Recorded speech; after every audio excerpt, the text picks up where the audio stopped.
बातमी पाहूया. टिटवाळा ड्रग्ज प्रकरणामध्ये मोठी अपडेट समोर आली. अश्विनी पॉलच्या घरामध्ये अँटी नार्कोटिक्सकडून अर्धा तास झाडाझडती घेण्यात आली.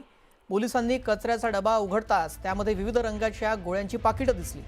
5000 गोळ्यांच्या MDMA ची पाकिटं कचऱ्याच्या डब्यातून जप्त करण्यात आलेली आहे. या गोळ्यांची एकूण किंमत ही 6 कोटी रुपये असल्याचं बोललं जात आहे.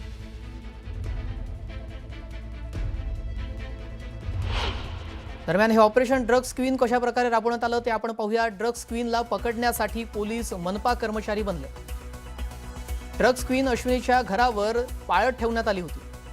खात्री झाल्यानंतर अश्विनीच्या घरावर पोलिसांनी छापा टाकला. ड्रग्ज क्वीन अश्विनीच्या घरातून 6 कोटींचे ड्रग्ज जप्त करण्यात आले.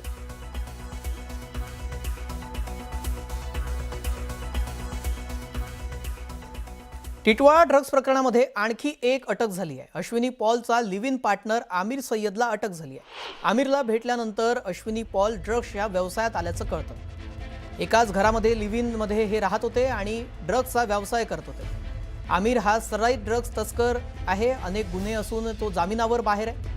आमिरनंच अश्विनीला 5000 गोळ्यांची MDMA ची पाकिटं दिली. अश्विनीच्या चौकशीतून आमिरचं हे नाव समोर आलंय.